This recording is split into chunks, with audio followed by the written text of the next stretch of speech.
नमो अरिहन्ताणं नमो सिद्धाणं नमो आयर्याणं नमो अजायाणं नमो लोये सवसाहुणम्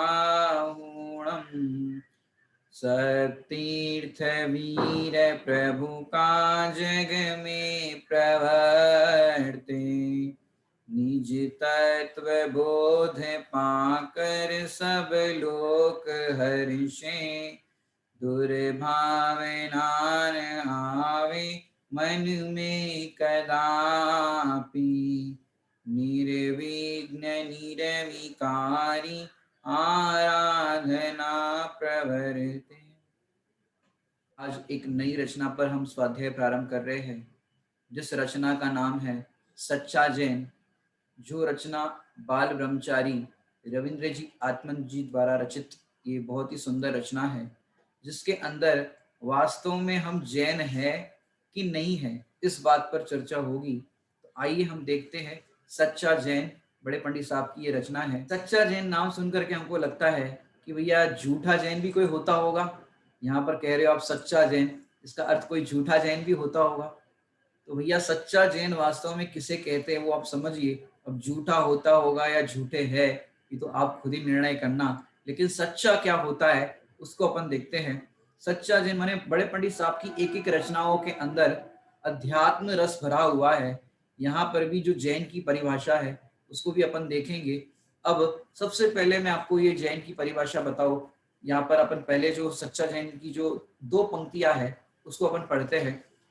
ज्ञानी जैन उन्हीं को कहते आत्म तत्व निहारे जो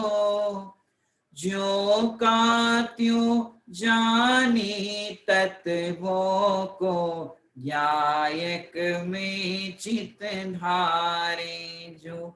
इन दो पंक्तियों पर ही अपन अभी स्वाध्याय करेंगे। मैंने सच्चा जैन कहते सी मैंने जैसे आपको बताया, इसका मतलब झूठा जैन भी होता होगा।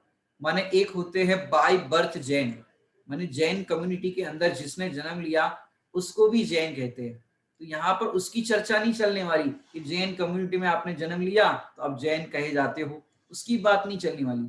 यहाँ तो आत्मा की परिणति का नाम है जैन।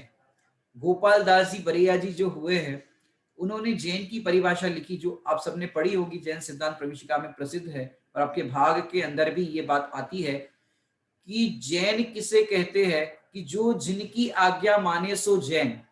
ये बात आपने सुनी होगी, जिनेंद्र भगवान की आज्ञा माने सो जैन। और दूसरी पांच भाव के प्रकरण के अंदर बात आती है कि जो धर्म की शुरुआत होती है कहो या जैनत्व की शुरुआत होती है वो होती है सम्यक दर्शन से होती है। कहां से होती है? सम्यक दर्शन से होती है।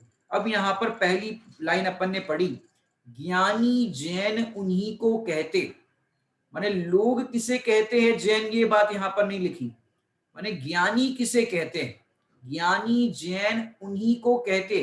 तो ज्ञानी जिसे जैन कहते हैं उनको हम जैन कहेंगे और बाकी लोग कहते हैं उनको हम जैन नहीं कहेंगे, क्योंकि उन्हीं को कहते, अन्य को नहीं कहते, सभी को जैन नहीं कहते लिखा। किसको कहते हैं? जैसे आपको दृष्टांत दे कि यहाँ पर सबको नौकरी मिलेगी ऐसा नहीं कहते। तो भैया किसको नौकरी मिलेगी? कि जो उस नौकरी के योग्य होगा उसको नौकरी मिलेगी। किसको मिलेगी? कि उस नौकरी के जो योग्य होगा उसको नौकरी मिलेगी, बाकी लोगों को नौकरी नहीं मिलेगी।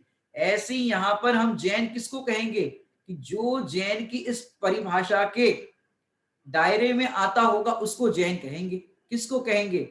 जैसे हम प्रश्न पहले पूछे आपको, जैन कौन सी गति में होते हैं? तो सबको ऐसा होगा कि भाई जैन तो मनुष्य पर्याय में ही होते, और तो कहीं पर ऐसा त्रियंश के अंदर तो है नहीं कि ये सुअर जैन है, ये हिंदू है, ये मुस्लिम है। इस तरह का त्रियंश गति में तो होता नहीं, नरक गति में भी नहीं होता, और तो और देव गति में भी नहीं होता इस तरह का जाति भेद।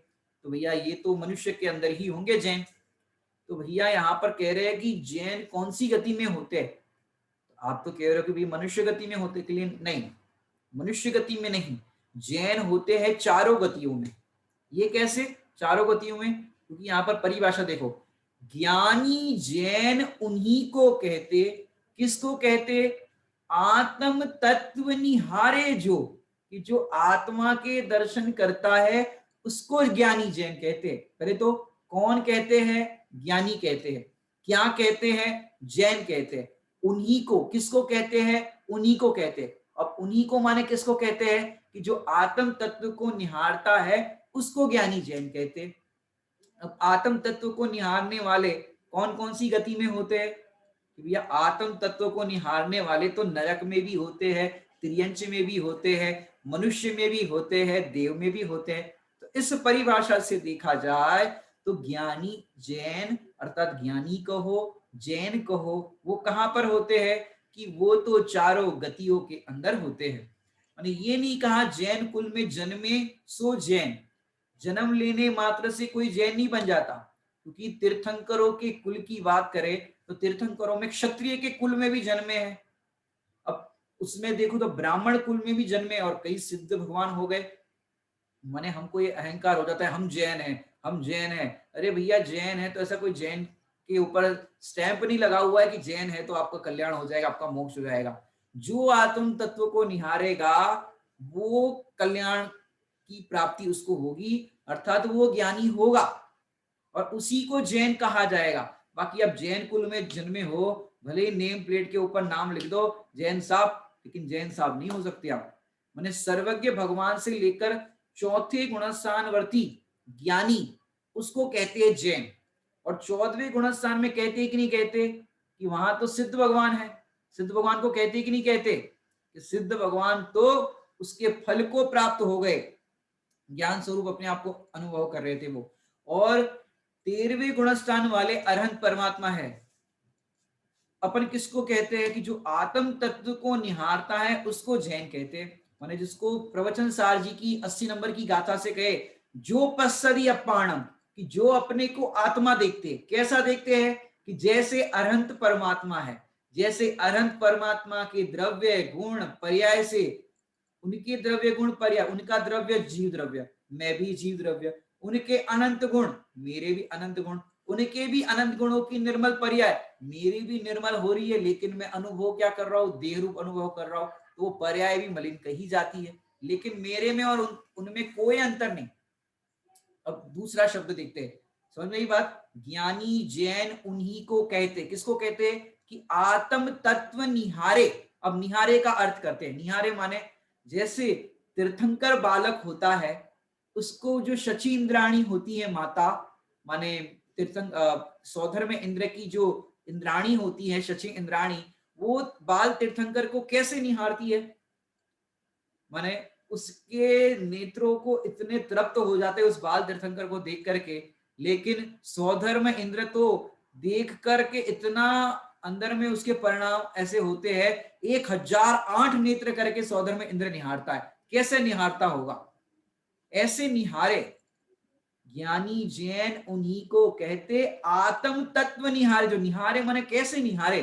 माने देखो, आप पंडित साहब की जो प्रक्षाल पाठ है, पूजन प्रक्षाल पाठ, उसके अंदर लाइन पढ़ो तो, निहारे शांत मुद्रा जब, नेत्र पावन सहज होते। निहारे शांत मुद्रा जब, कि भगवंतों की शांत मुद्रा जब निहारते हैं तो क्या होता है? नेत्र पावन सहज होते। अब किसके होते हैं? कि जो भगवान को निहारता है उसके। लेकिन आप लोग तो मंदिर में जाते हो तो क्या करते हो? आंखें बंद कर देते हो। अब आंखें बंद कर दोगे तो भगवान को निहारा कि नहीं निहारा? कि नहीं निहारा आपने भगवान को। क्यों? जहां पर आंखें खोलनी थी वहीं पर आंखें बंद कर दी। भगवान के कई बार तो ऐसा होता है, हम पूछते कई तीर्थों पे जाते, भैया अंदर कौन से भगवान थे? बच्चों से पूछते, भैया कौन से भगवान थे? भैया जी देख करके आते अंदर कौन से भगवान थे। माने ये भी पता नहीं होता कौन से भगवान। क्यों? जहां आंखें खोलनी थी वहां आंखें बंद कर दी। और जहां सड़क पर चलते हो, बिल्डिंग दिखती है, ये दिखता है, समुद्र दिखता है, वहां तो आंखें फाड़ फाड़ कर देखते हैं, वाओ कितनी अच्छी बिल्डिंग है, वाओ कितना अच्छा ये है। वहां पर तो वाओ दिखता है, लेकिन कभी भगवान को देख करके लगा वाओ ये तो सचमुच अद्भुत प्रतिमा है, ऑसम। कैसा ऑसम? माने भगवंतों को निहारोगे तब तो लगेगा। अब वही आंखें बंद कर दोगे तो क्या होगा? भगवान को देख करके कैसे निहारो? यही रूप मेरा मुझे आज भाया। तरह से भगवान को निहारो। यही रूप मेरा मुझे आज भाया, महानंद मैंने स्वयं में ही पाया। यही रूप मेरा, कि जैसे भगवान है वैसा ही मेरा रूप है, इस तरह से भगवान को निहारो। महानंद मैंने स्वयं में ही पाया, महानंद स्वयं में ही पाया, भगवान को वहां निहारा और यहाँ ये भगवान देखा, ओ मैं तो बहुत ही अद्भुत पदार्थ हूँ, मैंने तीन लोक में सर्वोत्कृष्ट पदार्थ मैं हूं। जब भगवंतों को निहारे तब अंदर में ऐसा भाव वासन होना चाहिए। सही मेरी बात, मैंने भगवान को ऐसे निहारो, ऐसे निहारो, मैंने भगवंतों को ऐसे निहारो कि अन्यत्र देखने का मन ना करे। जगत में देखने योग्य पदार्थ यदि व्यवहार से कहो तो तीन लोक में सर्वोत्कृष्ट पदार्थ तो त्रिकालिक रूप परमात्मा है, निश्चय से, परमार्थ से, और व्यवहार से कहो तो पंच परमेष्टि है, उनको निहारो। जैसे बालक की अपन बात करें कि भूखा बालक होता है, वो भूखा बालक जब माँ भोजन बना रही हो और भोजन के लिए देरी हो, आधा एक घंटा बाकी हो, तो वो बालक किचन की ओर कैसे निहारता है? अब भोजन में क्या बनाए ये नहीं दिखता, पर निहारता है वो, बस अब थोड़ी देर बाद भोजन मिलेगा, थोड़ी देर बाद भोजन मिलेगा, कैसे निहारता है वो। माने वैसे निहारो, भूखा बालक। ऐसे यहाँ पर भी भूख लगनी चाहिए, किसकी भूख? अब तक तो अनादि से मैं दुखी था, अब सुखी होने का अवसर आया है और सुखी होने का मार्ग तो अपने अंदर है, ऐसे निहारो। अब जब ऐसे निहारोगे तब आपको सुख और शांति मिलेगी। माने यहाँ पर कह रहे आत्म तत्व निहारे जो, आत्म तत्व निहारे जो अर्थात जो पढ़े नहीं लिखा, जो सुने नहीं लिखा, चिंतन करे ये नहीं लिखा। पंडित जी स्वाध्याय करते हैं उनको तो होगा कि नहीं होगा ये जैन, जैन पने का लक्षण आप जो बता रहे हो, जैन स्वाध्याय करते उनको जैन कहते कि नहीं कहते? ये स्वाध्याय करने की बात यदि करे, पढ़ने सुनने की बात करे, तो त्रियंच गति में तो ये व्यवस्था ही नहीं है, तो फिर त्रियंच गति वाले को तो जैन नहीं कह पाएंगे, या त्रियंच गति वाले को ज्ञानी नहीं कह पाएंगे। तो यहाँ पर कह रहे हैं आत्म तत्व निहारे उसको कहते हैं जैन। माने देखो वहां पर तो पढ़ने सुनने का अवसर भी नहीं है, माने हमारे बाग जाल के अंदर नहीं फंसना। जो पढ़ते हैं सुनते हैं उन्हें जैन नहीं कहा, निहारे, कि जो आत्म तत्व को निहारता है उसको जैन कहा। समझ में आ रही कि नहीं आ रही? हाँ, तो आत्म तत्व को निहारे उनको जैन कहा। माने एक आपको बताए कि एक दृष्टांत देकर के आपको समझाते हैं कि आपने पहली कक्षा पढ़ी या पहली बार उपदेश सुना, तो उपदेश सुनकर के आपको कितना आनंद आया पहली बार सुनकर के, अच्छा ये मैं आत्मा हूं, मतलब मेरा भी मोक्ष हो सकता है, मैं 4 गति 84 लाख योनि से छूट सकता हूं। जब पहली बार ये बात सुनी तो अंदर में कितना रोमांच आया। उसी समय यदि ऐसा भेद विज्ञान करे कि यही मैं हूं, तो उसी समय आत्म तत्व को निहार लोगे।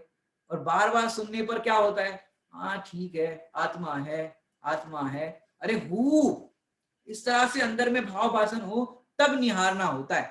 माने अपन कहते कि भैया आप कह रहे हो पढ़ने सुनने से नहीं होता, स्वाध्याय करने से नहीं होता आत्मा का दर्शन, तो कैसे होता है? आत्मा का दर्शन आत्मा से ही होता है। तो एक काम कर दे, ये पढ़ना सुनना बंद कर दे, ये चर्चा कर रहे ये बंद कर दे, कक्षा सुनना बंद कर दे, तो भैया वो कर दोगे बंद तो भी नहीं होगा, क्योंकि जब रिश्ता पक्का होता है तो अपने को क्या लगता है भी रिश्ता तो पक्का हो गया, ये तो रिजल्ट है।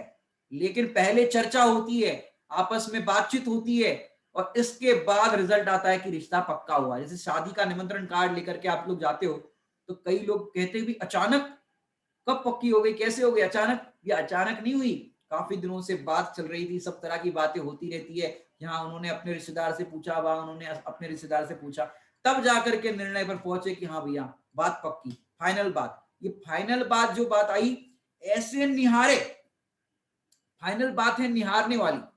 पहले पढ़ना सुनना जो भी करना है कर लिया, जितना भी जिसने किया है वो उतना पर्याप्त है, माने जितना प्राप्त है उतना ही पर्याप्त है। ऐसा नहीं कि ज्यादा ज्ञान होगा तब होगा, ऐसे तो 11 9 पूर्व का पार्टी हो गया लेकिन अब तक कल्याण नहीं हुआ। कल्याण स्वरूप अपने भगवान आत्मा को तू जब नहीं देखेगा और बाहर में तू गोते लगाता जाएगा सुख के लिए, सम्यक दर्शन कोई भगवान दे देंगे, कोई दे देगा, तो कोई नहीं देगा विश्व में। तेरे सुख का आश्रय तेरे अंदर ही है, वो तुझे तुझे तेरे से ही मिलेगा। माने जो शुद्धात्मा को निहारते हैं उनको जैन कहते हैं, आत्म तत्व निहारते हैं उनको जैन कहते हैं। निहारे मतलब कि तीन लोक में सर्वोत्कृष्ट पदार्थ, सर्वोत्कृष्ट पदार्थ हो, ऐसा जब भाव भाषण होता है उसको कहते हैं निहारे। किसको कहते हैं? उसको कहते हैं निहारे। मैंने आंखों से निहारने की बात नहीं कही, समझ मेरी बात। आंखों से निहारे तो 24 घंटे कैसे आंखों से निहारोगे? नींद आएगी तब तो सो जाओगे। आंखों से निहारे मतलब कैसे? आंखों से नहीं निहारना है, यहां पर तो ज्ञान चक्षु से देखना है। किससे देखना है? ज्ञान चक्षु से। ये जड़ चक्षु से आत्मा देखने में नहीं आता, इंद्रियों से आत्मा देखने में नहीं आता। अब कोई कहेगा भैया इंद्रियों से देखने में नहीं आता तो फिर ये इंद्रिया मिली ही क्यों? इंद्रिया नहीं मिलनी चाहिए जब देखने में नहीं आता तो कह रहे हैं, एक बार स्वामी जी के सामने ये बात आई, अली ग्रहण के 20 बोल चल रहे थे प्रवचन सार जी की 172 नंबर की गाथा के। तब उनके सामने किसी प्रवचन चल रहे थे और बहुत स्वामी जी कह रहे थे इंद्रियों से आत्मा जानने में नहीं आता और हम जान नहीं सकते इंद्रियों से, और जानने के लिए तो अपने ज्ञान से ही जान सकते हैं, इंद्रियों से नहीं जान सकते। तो किसी श्रोता ने कहा साहेब ये मिली ही क्यों? प्रश्न समझ में आया कि ये इंद्रिया ये मिली ही क्यों? तो श्रोता के प्रश्न का क्या इम्पैक्ट था कि यहां से वो कह रहे थे ये इंद्रियों से जानने में नहीं आता आत्मा। श्रोता ने क्या कहा? ये मिली ही क्यों? तो स्वामी जी बोले मिली ही कहां है? क्या कहा? ये इंद्रिया आंखें कान ये मिली ही कहां है? आत्मा हूं मैं तो, मेरे पास तो ये इंद्रिया है ही नहीं। तुम कह रहे हो मिली है मिली है, आत्मा के पास इंद्रिया हो तो बताओ, आत्मा को तो मिली ही नहीं। माने ये आत्मा का अनुभव ज्ञान से होगा। माने ये जो हमारा गुण है ना ज्ञान, उस ज्ञान से जानने में आता है आत्मा, इंद्रियों से जानने में नहीं आता। निहारे माने आंख से नहीं, क्योंकि बनिया कैसा होता है? बनिया की दृष्टि कहाँ होती है? पैसे पर दृष्टि होती। माने धन जहां पर देखता है उसको धन दिखाई देता है, माने उसकी श्रद्धा में सर्वोपरि धन है। जिसको कहते हैं ना चमड़ी जाए पर दमड़ी ना जाए, ऐसा लोक में कहते हैं। माने बाप बड़ा ना भैया, सबसे बड़ा रुपया। माने कोई व्यक्ति यहाँ बैठा हो जिसको पैसा बहुत प्रिय हो, माने कोई बात छेड़ दे, क्या बात छेड़ दे कि यहाँ पर मंदिर के अंदर ये चीज बननी है, ये दीवार तोड़ करके यहाँ ये बनाना है, ये कमरा बनाना है। अब खाली इतनी सी बात चल रही हो, प्लान चल रहा हो, तो उसके मन में ऐसा ऐसा होने लगेगा, अब पैसे देने पड़ेंगे, अब कह रहे 11 लाख का खर्चा है, अब सबको कम से कम 1-1, 2-2 लाख रुपए तो देने पड़ेंगे। अब वो सोच में डूब गया और उससे बोल रहा है भैया क्या हुआ, क्या सोच रहे हो? कि नहीं नहीं नहीं नहीं कुछ नहीं कुछ नहीं। अब मन में सोच रहा है कहीं मैं आज नहीं आया होता तो अच्छा होता, अब मेरे को यहाँ पे कंट्रीब्यूट करना पड़ेगा, ये करना पड़ेगा, वो करना पड़ेगा। अब जिसकी पैसे में रुचि है उसको हर जगह पैसा ही पैसा दिखता है। यहाँ पर कह रहे हैं कि जिसको अपने आत्मा की रुचि हो जाती है कि यही सुख देने में समर्थ है और इसी के आश्रय से सुख होता है, तो उसको क्या होता है? अब हमें कछु ना भय रे, अब हमें कछु भय ना रे, जान लियो संसार कि मैं तो आत्मा हूं, अब कोई भय नहीं है मुझे। माने जिसको अपन स्तुति के अंदर पढ़ते हैं, पहले अपन ने पढ़ा था, रुचि लगी हित में आत्म के, सत्संग में अब मन लगा। रुचि लगी हित में आत्म के, मन लगा। अब मन कैसे लगा? मन कैसे लगा आपका?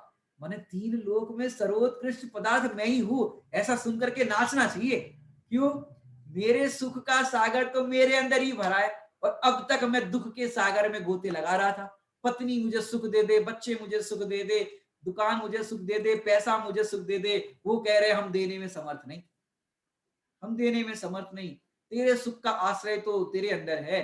तेरा प्रभु तुझ में डोले, मेरा प्रभु मुझ में डोले। भक्ति के अंदर आपने सुना होगा, वीरा प्रभु के ये बोल, तेरा प्रभु तुझ ही में डोले। तुझ ही में डोले मतलब कि तेरे अंदर ही तेरा प्रभु विराजमान है।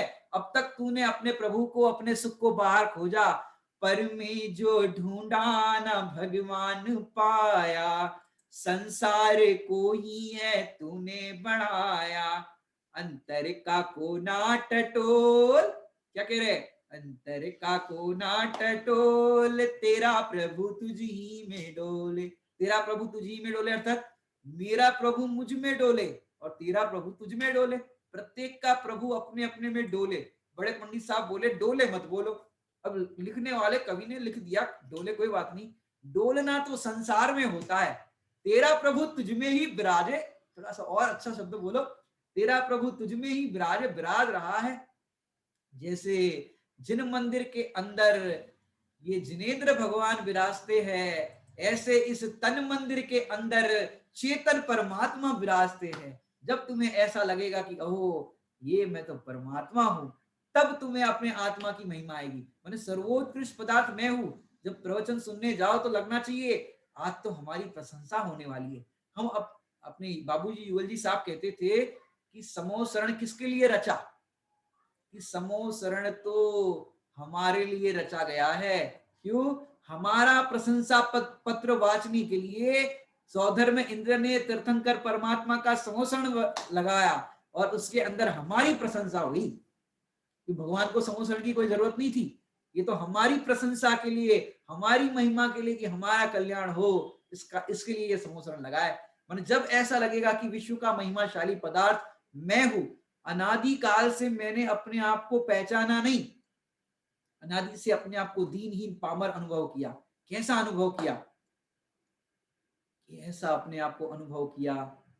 मैंने भगवान तो अपने को हर समय भगवान देखते हैं, और हम क्या देखते हैं अपने आप को? महामूढ़ दुखिया स्वयं को समझता। अब तक अपने आप को महामूढ़ दुखिया समझता था, मैं दुखी हूं दुखी हूं दुखी हूं ऐसा समझता था। लेकिन भैया जैसे ही पता चला हो मैं तो तीन लोक का सर्वोत्कृष्ट पदार्थ हूं, मैंने रुचि लगी हित में आत्म के, जैसे धन कमाने की विधि यहाँ पर बताए आपको, तो कितने लोग सुनेंगे? मैंने धन कमाने की विधि बताई कि एक बहुत शॉर्टकट बताता हूँ, ये मैंने लॉकडाउन के अंदर ढूंढा है धन कमाने की विधि। ये मैंने पैसे छापने की मशीन, और कोई बोल रहा मत पैसे छापने की मशीन नहीं तो पकड़ ले जाएंगे। मैंने ऐसी कोई विधि बताए, जैसे आप समय सार जी के अंदर कहो तो सोना बनाने की विधि लिखी है। क्या कह रहे हैं समय सार जी में? जोक नहीं मार रहे, सचमुच समय सार जी ग्रंथ में आचार्य भगवान ने, जयसेन आचार्य देव ने सोना बनाने की विधि लिखी है, और उसमें विधि के अंदर कंटेंट्स भी बताए कि ये कंटेंट्स इकट्ठा करो, और इसको इकट्ठा करने पर, ऐसे प्रयोग करने पर सोना निकलता है, सोना बनता है। फिर नीचे कंडीशन अप्लाई लिखी, यदि पुण्य का उदय हो तो, माने ये बनेगा, ये बात पक्की है। आचार्य देव के वचन तो मिथ्या नहीं होंगे, वो गलत तो नहीं बोलेंगे। लेकिन क्योंकि शुभ चंद्र आचार्य की बात आती है कि उस समय जो उनके साथ भर्तृहरि थे उनके भाई, वो माने खोटे तप करते थे, और उन्हें एक रसायन बनाया था, और वो रसायन बनाने पर क्या हुआ था कि उन्होंने सोना बनाने की विधि करी थी। और शुभ चंद्र आचार्य की तपस्या ऐसी थी कि अपने चरणों की रज उन्होंने पर्वत के ऊपर डाली, तो वो पर्वत ही सोनागिरी बन गया, माने सोने का पर्वत बन गया था वो, इतनी तपस्या का वो बल था। तो ऐसे सोना बनाने की विधि भी समय सार जी के अंदर है। अब कोई ग्रंथ खोल करके ये पूरा ग्रंथ में आत्मा खोजना था कि जिसके आश्रय से अनंत सुख प्रकट हो, अब वो आत्मा को तो नहीं खोजे और पन्ने घुमा रहे, सोना बनाने की विधि कौन से पेज पर है? माने जहां जिसको जो रुचि होती है वो खोजता है। जैसे अभी बताया कि भैया कोरोना की एक बहुत सस्ती दवाई आपके घर के अंदर है, आप लोग क्या कहोगे कि आप पंडित जी बताओ कौन सी दवाई है, और मैं कहूँ कि क्लास के बाद बताऊंगा, और मैं बताना भूल जाऊं तो तुरंत सबके मैसेज आ जाएंगे कि भैया वो दवाई कौन सी बता रहे थे वो बताना जरा। माने जिसकी जो रुचि होती है वो वहां देखता है। मैंने आपको क्या बताया कि वो, मैंने आप आज की कक्षा पूरी सुन लो, लेकिन आपकी रुचि यदि उसमें होगी तो आपको वही दिखाई देगा, कोरोना का पंडित जी उपाय बताओ। मैंने आत्मा की रुचि नहीं है आपको, मैंने आपको अपने आत्मा की चर्चा चले वहां तो आपको सुहाए नहीं। मैंने आपको अपनी प्रशंसा सुनने की रुचि नहीं है। मैंने रुचि हो तो नक्की करो कि मैं कौन हूं, जब ये नक्की करोगे तब तुम्हें निर्णय होगा। क्योंकि जब आप निर्णय करके पहले से ही बैठे हो कि मैं शरीर हूं, जब आपका निर्णय ही खोटा है, एक घड़ा ही उल्टा रखा है, तो बाकी सारे घड़े कैसे होंगे? उल्टे ही होंगे।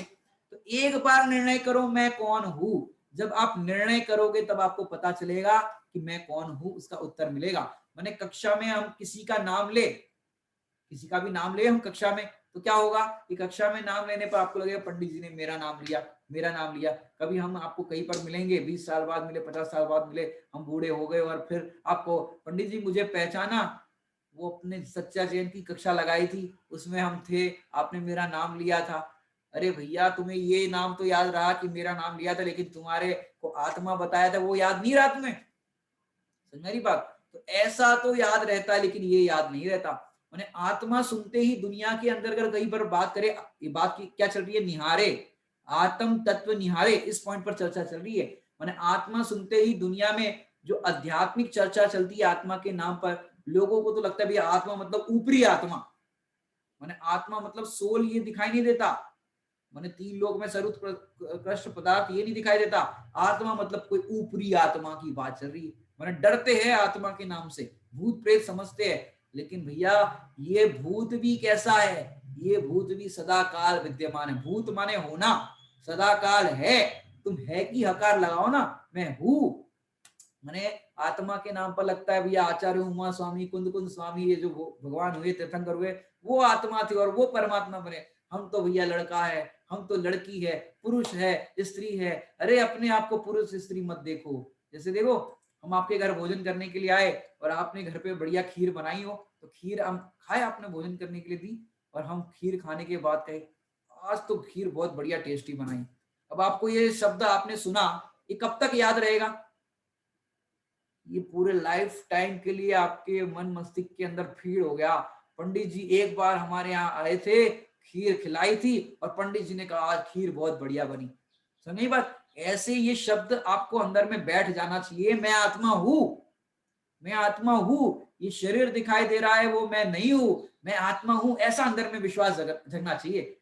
जैसे वो शब्द आपको जिंदगी भर याद रहते हैं, ऐसे अपने वो कभी भी नहीं भूलते हो। पंडित जी ने प्रशंसा की थी खीर की, ऐसे ही यहाँ पर इस खीर की प्रशंसा हो रही है, इस आत्मा की प्रशंसा हो रही है। इस आत्मा को कभी मत भूलना कि मैं कौन हूं, इस उत्तर को कभी मत भूलना।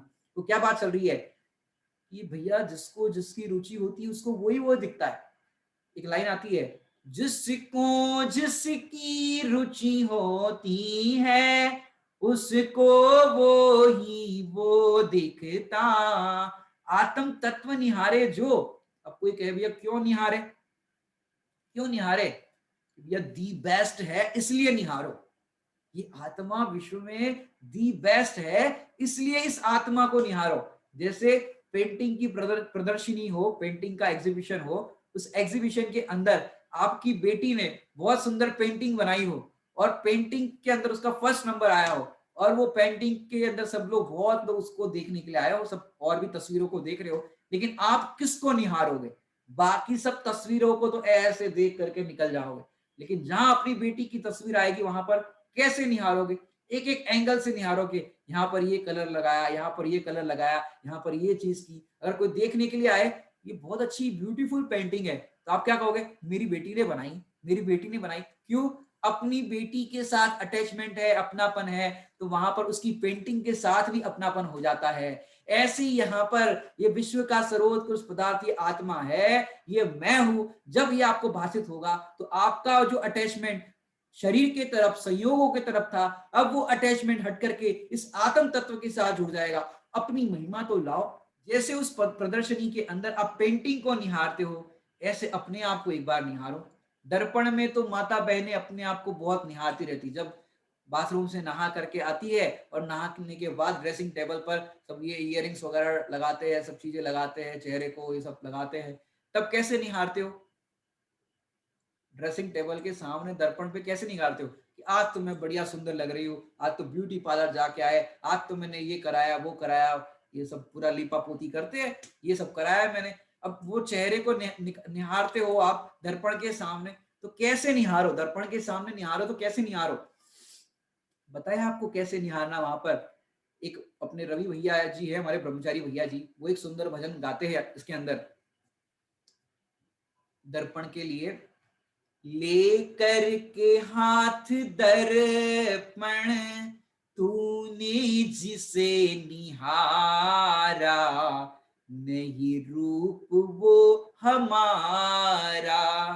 लेकर के हाथ दर्पण तूने जिसे निहारा, नहीं रूप वो तुम्हारा। दर्पण के सामने देख रहे हो तो वहां ऐसा देखो ये रूप हमारा नहीं है, ये तो जड़ रूप है, ये कब कैसा क्या हो जाए क्या पता, लेकिन वास्तव में मेरा रूप कैसा है? वो रूप देखना है तो जिन मंदिर जाया करो, जिन मंदिर के अंदर भगवंतों को निहारा करो। भगवंतों को निहारने पर क्या होगा?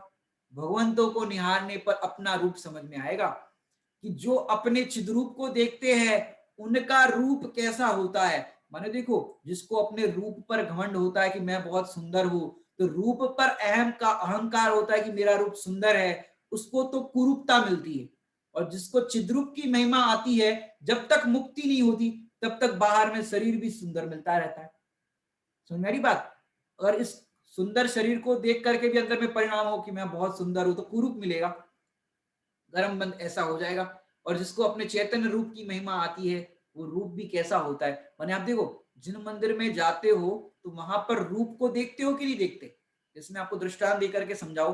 करना क्या है, देखो, जैसे अनंत परमात्मा है वैसा ही मैं हूं, जैसे उनके पास अनंत गुण है वैसे ही मेरे पास अनंत गुण है। अब कमी कितनी है वो मैं बताता हूँ दृष्टांत के अंदर।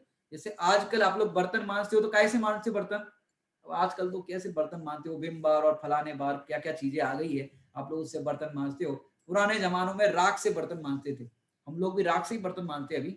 अब राख से बर्तन मांजते हैं। अब उसके अंदर क्या होता है, माता बहनें जब भी बर्तन मांजती है, अब शाम का समय हो, 7 बजे भक्ति का या प्रवचन का स्वाध्याय के लिए पाठशाला का टाइम हो, अब फटाफट बर्तन मांज रहे हो, लेट हो रहा हो।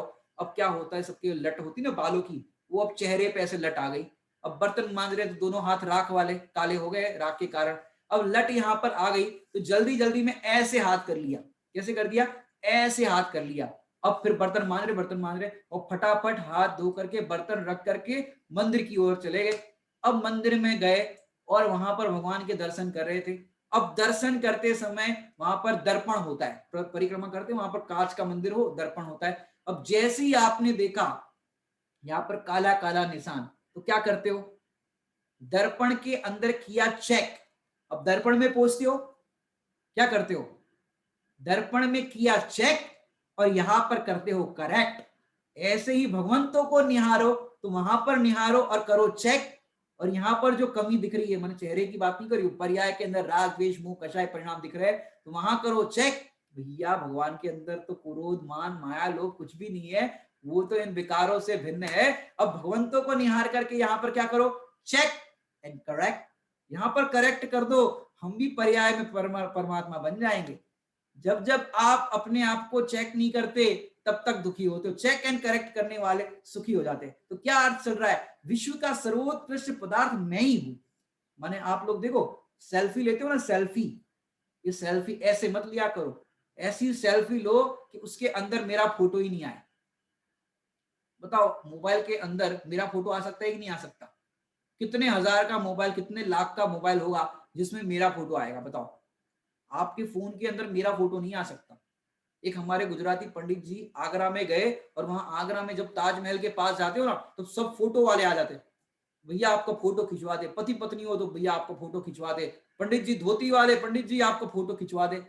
पंडित जी बोले, मेरा फोटो खींचेगा तू? बोले, हाँ, हमने अमिताभ बच्चन का फोटो खींचा है, हमने फलाना का फोटो खींचा है, आपका भी फोटो खींचूंगा पंडित जी। पंडित जी बोले, तुम्हारे कैमरे में मेरा फोटो नहीं आएगा। क्या बोले? तुम्हारे कैमरे में मेरा फोटो नहीं आएगा। अरे साहब, कैसी बात कर रहे हो, मेरे अंदर सबका फोटो आता है। मैं कौन हूं जानते हो? कौन हूं साहब? वो सामने वाला से, कौन हो? मैं आत्मा हूं। वो झेप गया, आत्मा हो? या आगरा के अंदर कब्र के अंदर तो वो उसकी लाश करी है, वो तो पता है, लेकिन आत्मा यहाँ घूम रही है। वो सामने वाला परेशान हो जाएगा, आत्मा की बात करो। माने इस आत्मा की, इस चेतन तत्व की फोटो तुम्हारे कैमरे में नहीं आएगी। सेल्फी जो लेते हो वो सेल्फ है ही नहीं। सेल्फी ऐसा है, सेल्फ को देखने वाले ही सेल्फी होते हैं, सच बात बताए तो ऐसे आत्मा को निहारो। आत्मा, आत्मा का शब्द समझ में आया? 3 लोक में सर्वोत्कृष्ट पदार्थ, उसको कहते हैं आत्मा। अब निहारे का अर्थ हो गया। अब मैं आपको तत्व समझाता हूं, तत्व। आत्म तत्व निहारे, जो आत्म का अर्थ हो गया, आत्मा का अर्थ हो गया, निहारे का अर्थ हो गया। अब मैं आपको तत्व समझाता हूं। जिस जो भी लाइन पढ़ी थी ना उसको पूरा करता हूं। जिसको जिसकी रुचि होती है उसको वो ही वो दिखता, जिसको जिसकी रुचि नहीं होती होने पर भी नहीं दिखता। जिसको जिसकी रुचि होती है, कि जिसको अभी दृष्टांत दिए थे आपको, पैसे की रुचि वाले को हर जगह पैसा दिखता है।